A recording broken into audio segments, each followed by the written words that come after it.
আসসালামু আলাইকুম। আবার চলে আসছি আরেকটা রেসিপি আপনাদের দেখাবো বলে। আসলে এটা আমার দেখানোর কিছু নেই, এটা আমরা সকলেই জানি বা প্যাকেটের গায়েও লেখা থাকে। কিন্তু তারপরে আমি আপনাদের সাথে শেয়ার করলাম যে এক একজনে এক এক রকমভাবে রান্না করে। আসলে এক এক রকম রান্নার কিন্তু টেস্টও ভিন্ন হয়। তো সেই অনুপাতে আপনাদের সাথে আমার এটা শেয়ার করা যে আমি এভাবে রান্না করি, একবার করে খেয়ে দেখেন ভালো লাগে কি না।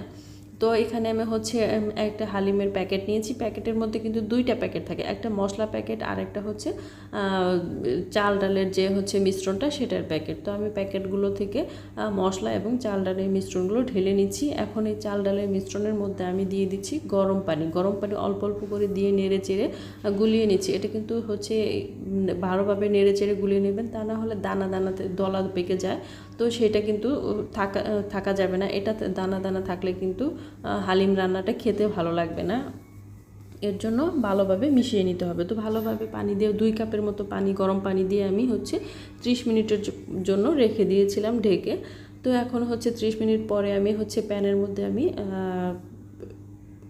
হাফ কাপ থেকে একটু বেশি পরিমাণে সয়াবিন তেল দিয়েছি।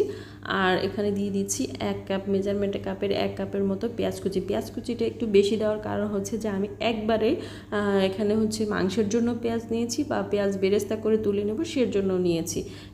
একবারেই করে নেবেন আপনারা, তাহলেই সহজ হবে। তো একবারে পেঁয়াজ বেরেস্তার মতো করে ভেজে নেবেন। আর হালিম রান্নার ক্ষেত্রে কিন্তু সবসময় দেখবেন যে পেঁয়াজটা যখন আপনি এরকমভাবে ভেজে দিবেন একটু ব্রাউন কালার করে, তখন কিন্তু খেতে বেশ মজা লাগে। আমরা যে নর্মাল তরকারি রান্না করি পেঁয়াজটা একটু হালকা সাদা সাদা থাকে, ওই পর্যায়ে দিলে করে নেই।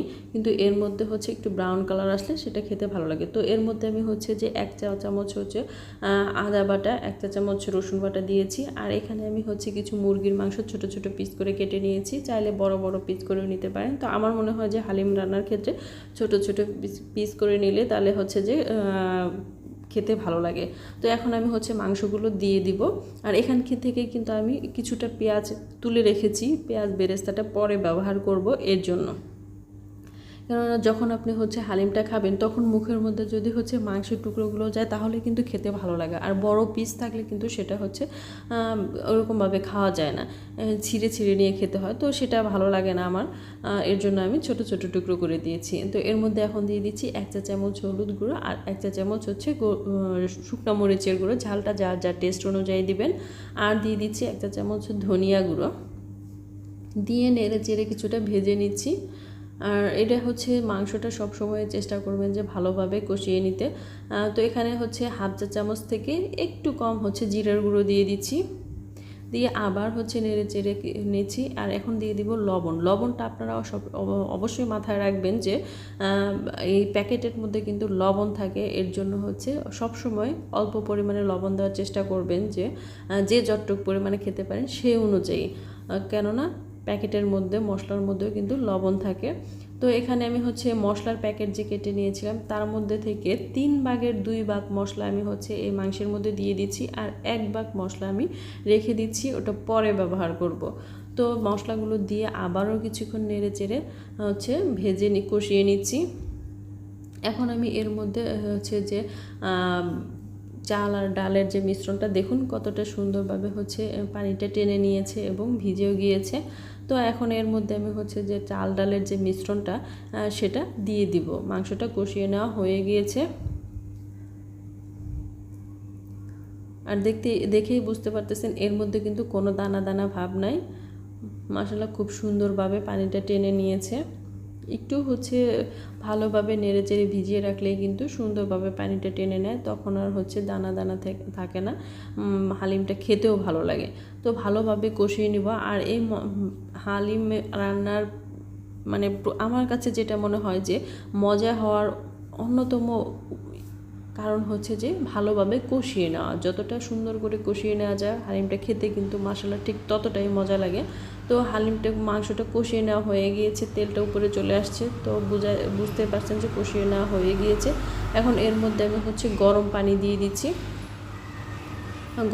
গরম পানিটা আমি দিয়েছি যার যার ইচ্ছা অনুযায়ী দিবেন, যে আপনি কে কতটুক পরিমাণে ঘনত্ব খেতে চান, যে যেরকম পরিমাণে ঘন খেতে চান সেই পর্যায়ে পানিটা দিবেন। তো আমি হচ্ছে আমার মতো করে দিয়ে নিয়েছি, তো আপনারা চাইলে আপনাদের মতো দিয়ে নেবেন। এখন যে বাকি মশলা, এক ভাগ মশলা যে আমি রেখে দিয়েছিলাম হালিমের প্যাকেটের, সেই মশলাটা দিয়ে দিচ্ছি, আর দিয়ে দিচ্ছি পেঁয়াজ বেরেস্তা। এটা দিয়ে ভালোভাবে নেড়ে চেড়ে আরও কিছুক্ষণ রান্না করে নিব। এই পর্যায়ে কিন্তু আমি চুলার আঁচটা মাঝারি আঁচে রেখেছি। মোটামুটি হালিমটা রান্না করে নিতে আমার মোটামুটি হচ্ছে 20 মিনিটের মতো, 25 মিনিটের মতো লেগেছে। এরকম মশলাটা দিয়ে ঢাকনা দিয়ে ঢেকে কিন্তু আমি কিছুক্ষণ দমে বসিয়ে রেখেছিলাম। দেখুন এখন কিন্তু একদম তেলটা উপরে উঠে আসছে, তার মানে হচ্ছে হালিমটা হয়ে গিয়েছে, একদম পারফেক্ট হয়েছে। আমি এতটুকু ঘনত্বই রাখবো। তো এখন এ পাশে আমি হচ্ছে যে বাগার দিয়ে নিব। এর জন্য এর মধ্যে হচ্ছে অল্প পরিমাণে আমি হচ্ছে সয়াবিন তেল দিয়েছি। সয়াবিন তেলের মধ্যে এখন আমি হচ্ছে রসুন দিয়ে দিচ্ছি, কোয়া করা ছোট ছোট রসুন যে, সেগুলো ঢেলে দিয়ে তারপরে হচ্ছে 2টা শুকনো মরিচ দিয়েছি। আমি হালকা করে ভেজে নিব। এটা কিন্তু হচ্ছে বাগারটা হচ্ছে যে রসুনগুলো ব্রাউন কালার করে পুড়িয়ে ফেলবো না, জাস্ট উপর দিয়ে একটু সুন্দর একটা কালার চলে আসলেই কিন্তু আমি হচ্ছে বাগারটা হালিমের মধ্যে ঢেলে দিয়েছি। আর এই বাগার দেওয়ার ফলে কিন্তু সুন্দর একটা স্মেল আসবে, খেতেও ভালো লাগবে, অন্যরকম একটা মজা। সবসময় চেষ্টা করবেন যে হালিমটা রান্না করার হলে বাগার ছাড়া খাবেন না, তাহলে মজা এতটা পাওয়া যায় না। তো হয়ে গিয়েছে, আমি নামিয়ে এখন ডেকোরেশন করার জন্য আমি এখানে হচ্ছে কিছু শসা কুচি করে নিয়েছি, কাঁচামরিচ কুচি নিয়েছি, ধনিয়া পাতা, লেবু, তারপরে হচ্ছে পেঁয়াজ বেরেস্তা নিয়েছি। তো এখন আমি হচ্ছে প্রথমে শসা কুচি দিয়ে দিচ্ছি। এটা যার যার পছন্দ অনুযায়ী হচ্ছে যে যেরকম পারেন সেরকমভাবে ডেকোরেশন করে নেবেন। তো আমি আমার পছন্দ অনুযায়ী করে নিচ্ছি। তো এর মধ্যে হচ্ছে কাঁচামরিচ দিয়েছি, তারপরে দিয়ে দিচ্ছি পেঁয়াজ বেরেস্তা এবং ধনিয়া পাতা, আর দিয়ে দিচ্ছি লেবু। তো আশা করি আপনাদের ভালো লেগেছে বা একটু হলেও উপকারে আসবে। তো যদি আপনাদের একটু ভালো লেগে থাকে তাহলে অবশ্যই আমার চ্যানেলটিকে সাবস্ক্রাইব করুন, আমার পাশে থাকুন। আর সবাইকে রিকোয়েস্ট করব যে আপনারা ভিডিওটা ফুল ওয়াচ করেন। আপনারা কেন হচ্ছে যে একটু দেখেই হচ্ছে নামমাত্র একটা কমেন্টস করে চলে যান, আমি বুঝি না। আমি যেহেতু আপনাদের ভিডিও ফুল ওয়াচ করে আসি, তো আপনারা আমার ভিডিওটাকে হচ্ছে ওয়াচ টাইম আমাকে দেন, এটাই আপনাদের কাছে রিকোয়েস্ট। Thank you.